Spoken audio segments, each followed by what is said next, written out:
Today I want to talk about how to spawn items in a lucid dream.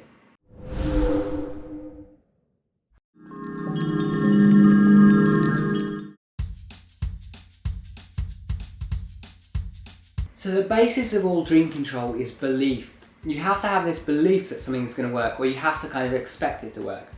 What you expect to happen is what is likely going to happen in a lucid dream. So if you expect something to work, it's likely going to work. If you expect it not to work, it's likely not going to work. So the first thing you need to do is be able to expect an item to appear. Now, if you're an advanced lucid dreamer with lots of experience, and you've done it lots of times, then you're just going to expect it to work anyway, and so more or less any technique can be very, very effective. When you're a beginner who has never spawned something before, it's going to be a lot harder to expect something to appear or whatever. So what I suggest doing to start is making it easier on yourself.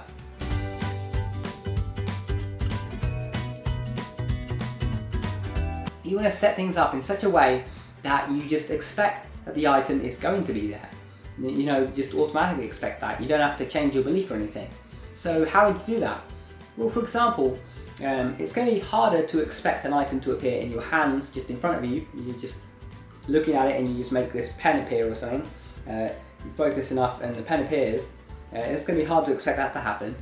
Let's say that it is a pen that you're looking for. It might be easier to just expect to find it in a drawer. You know, you look through some drawers and there's probably going to be a pen in one of them. So you look through some drawers and there you go, you find your pen. Another thing you can do is expect objects to appear behind things or around corners and so on, rather than expecting them to appear out of thin air. That's a lot easier because, you know, in day-to-day life you never see anything appear out of thin air, because it's a lot harder to convince your brain that that's possible. Whereas, you know, the idea that there could be a pen lying on the floor around the corner, you know, it's not something that you would see every day, but it's certainly a lot more likely to happen than one to appear out of thin air. So you're much more likely to believe that. So you can convince yourself, you know, when you go around the corner, you're just going to find this massive pile of pens. There you go, you've got your pen.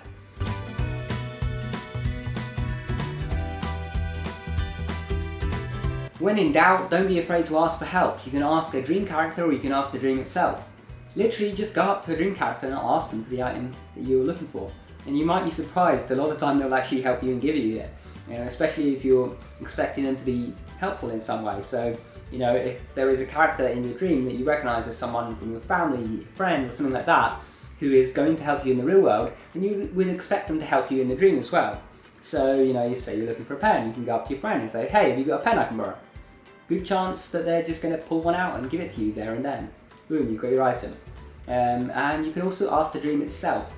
You can literally just look up at the sky or talk to the dream wherever you are and just say, hey, I need a pen, can you give me one?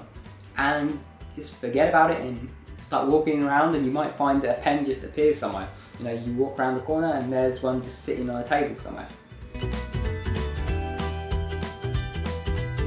For smaller objects, I like to use what I call the pocket technique, which is basically where you just imagine that the object is already in your pocket. And a great thing that you can do if you're having a hard time actually believing that there's an object in your pocket is to actually state it out loud. If you can't force yourself to imagine that it really is there, then just say that it really is there, even if you don't believe it. Just say, oh yeah, look, I had a pen in my pocket earlier, I'm going to reach in now and grab it. And then reach into your pocket, pull it out, and you're most likely going to find that there actually is a pen there. Now this might not work so great for big objects, although it can, you know, even though you have tiny pockets, it is a dream, so you can pull a great big sword out of your pocket, something like that. It's obviously going to be harder to believe that you've got a sword in there though, so it might not work as well.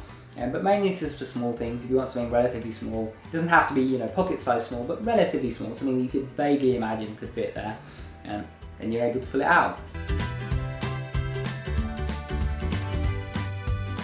For slightly bigger objects, you can do a similar thing with cupboards, you know, wardrobes, closets, cardboard boxes and stuff like that. You can just be like, oh yeah, in that box, I remember that I put that in there. You know, say that you're looking for a gun or something, you can say, oh, I remember there was a rifle in that box, and you can go and you can open it, and sure enough, you're probably going to find the rifle. So what about some more advanced techniques? You already know how to spawn items, but you want to make it a bit easier on yourself. One thing that I like to do is just spawn items in my hands. I have a lot of dreams that are like combat oriented, and so sometimes I'll be there and I'll be without a weapon, and I'll be wanting to, you know, fight the other characters, and I'll want to have, you know, some kind of cool, interesting weapon. I really like giving myself, you know, weapons that don't exist in the real world, like kind of fancy laser guns and stuff like that. And so I will just spawn it in my hand. And what I'll often do is I'll like put my hands out of sight still. I'll put my hands down and I'll just imagine that when I raise them up there's going to be, you know, a pair of guns there or something. I'll do that and bam, sure enough, they usually are. And the great thing about this is you can do it over and over again. So if you put your arms up and there's no guns there the first time, or no whatever it is that you're trying to spawn, you can put them down again, imagine that there's going to be some, put them up again, and do that several times until it works. And often, you know, it takes a few tries, but it happens very quickly. And it's also a lot quicker than other methods, like say making an item appear around the corner, because you don't have to go around the corner, you can just do it really quickly there and then. I hope you found this video helpful. If you have, be sure to subscribe over there because I put out regular videos every single week. And if you like this channel and you want more Lucid content and you want to help this channel thrive, then definitely check out my Patreon page and you can find out more there about why you should support the channel and what you get in return for doing so. Thanks for watching guys, take care.